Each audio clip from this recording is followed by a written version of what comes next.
আজ বানাচ্ছি জলপাই কাসুন্দি ইলিশ। এই জলপাই কাসুন্দি ইলিশ বাংলাদেশে আমার মামা বাড়ির ওদিককার একটা বহু প্রচলিত রান্না। এই বর্ষাকালে মায়ের মুখে পদ্মার ইলিশের হরেক রকম গল্প শুনেছি। ইলিশের হরেক রকম পদ খেয়ে মায়েদের নাকি একটা সময় অভুক্তি ধরে যেত। এই জলপাই কাসুন্দি ছিল একটা ঘরোয়া রান্না। যখন ইলিশ মাছের একঘেয়ে রান্না খেয়ে বাড়ির সকলের মুখ শীতিয়ে যেত, তখন বাড়ির রমণীরা এই রান্নাটা করতেন। আর এই বর্ষাকালে বাইরের মেয়ে বউরা মিলে বানাতেন কাসুন্দি। তো সেই কাসুন্দি নিয়ে এক্সপেরিমেন্ট করতে গিয়ে এই ইলিশ কাসুন্দির জন্ম।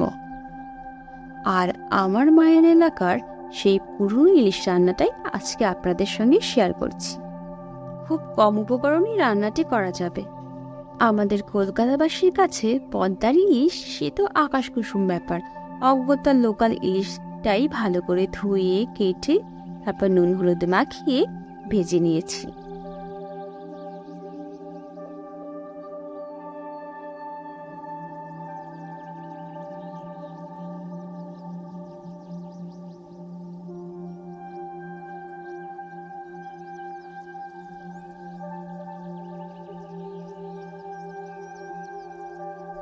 আমরা প্রায় দেখতে পাই ইলিশ মাছ রান্নায় ইলিশ মাছ সব সময় কম করে ভাজতে বলা হয়, কিন্তু এই রান্নাটিতে আপনাকে ইলিশ ভাজতে হবে বেশ কড়া করে। ইলিশ মাছ ভাজা হতে হতে আমরা এই রান্নার জন্য প্রয়োজনীয় মশলাটা বানিয়ে নেব। এর পরিবর্তে আমি ব্যবহার করছি 2 চামচ সর্ষে আর 1 চামচ পোস্ত, আর দিয়ে দেব লঙ্কা। হ্যাঁ, কাঁচা লঙ্কায় ব্যবহার করতে হবে, আর সেটা আপনার পছন্দসই, মানে আপনি যতটা ঝাল ভালোবাসেন। আর যেটা লাগছে সেটা হচ্ছে কাঁচা রসুন। আপনি যতগুলো মাছ নেবেন ঠিক ততগুলো রসুন লাগবে। আমি 6 পিস মাছ রান্না করব, তাই আমি 6 টুকরোই রসুন নিয়েছি। আর আজকের রান্নার আমাদের প্রধান অতিথি হচ্ছে জলপাই। 1 থেকে 2টো জলপাই জলে সেদ্ধ করে নিয়ে সেটাকে একটা পেস্ট বানিয়ে নিতে হবে।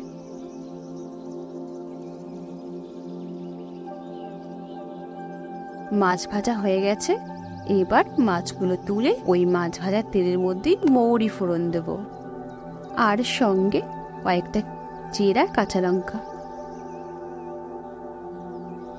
এবার গ্যাসের ফ্লেম লো করে সর্ষে পোস্ত কাসুনের যে মশলাটা বানানো হয়েছিল সেটা তেলের মধ্যে দিয়ে 2 থেকে 3 মিনিট ভাজবো।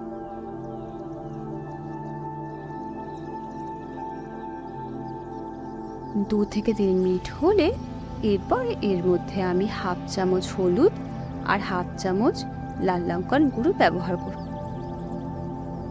এবার অনেকেই ভেবে বা বলে থাকে যে ইলিশ মাছে কোনো রকম পেঁয়াজ রসুন ব্যবহার করলে ইলিশ মাছের স্বাদ চলে যায়, কিন্তু বিশ্বাস করুন, আপনি এইভাবে রসুন দিয়ে রান্না করে দেখুন, আমি কথা দিচ্ছি আপনার রান্নাটা সেরা হতে বাধ্য। এবং এর সঙ্গে কোনো রসুনের গন্ধ থাকবে না, ইলিশ মাছকে এটা আরও গ্লোরিফাই করবে। স্বাদ মতো চিনি দেব। এবার 1 থেকে 2 মিনিট কষিয়ে গা মাখা মাখার সঙ্গে খানিকটা গ্রেভি বানানোর জন্য 500 থেকে 600 গ্রাম জল দিয়ে দেব।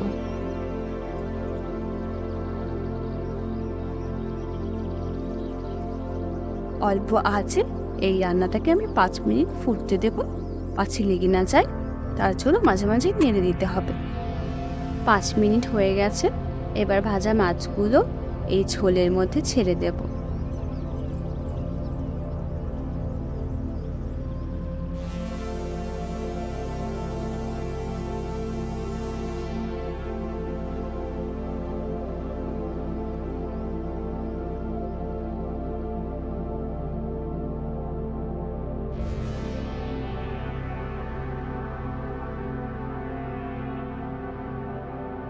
আমার রান্না প্রায় শেষের দিকে।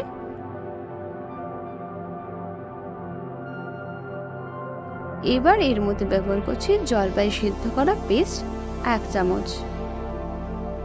এর থেকে বেশি ব্যবহার করার একদম প্রয়োজন নেই। এই জলপাই দিয়ে এটাকে অল্প আঁচে 3 থেকে 4 মিনিট ফোটাবো। ইলিশ মাছ নামানোর আগে আপনি চিনি আর নুনটা একবার অবশ্যই দেখে নেবেন। তবে এটা যেহেতু জলপাই কাসুন্দি, আমরা জলপাইয়ের হালকা টক টক ফ্লেভারটা চাইছি, তাই চিনিটা আপনি একটু বুঝে শুনেই দেবেন।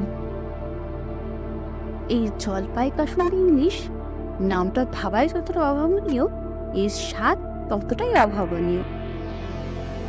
এরপর এই রান্নার বাঙালিয়ানা বজায় রাখতে আমরা একটা ছোট্ট মিষ্টি কলা পাতায় মাছগুলো সাজিয়ে রাখলাম। এই রান্নাটার প্রচলন হয়তো খুব একটা বেশি ইন্টারনেটে দেখা যাবে না, তবে তোমরা এটা ট্রাই করতে পারো এবং কেমন হয়েছে আমাদের অবশ্যই জানাতে পারো। আমার বিশ্বাস বাংলাদেশের বাঙালদের এই জলপাই কাসুন্দি ইলিশ তোমাদের অবশ্যই ভালো লাগবে। তোমরা সকলেই অনেক অনেক ভালো থেকো।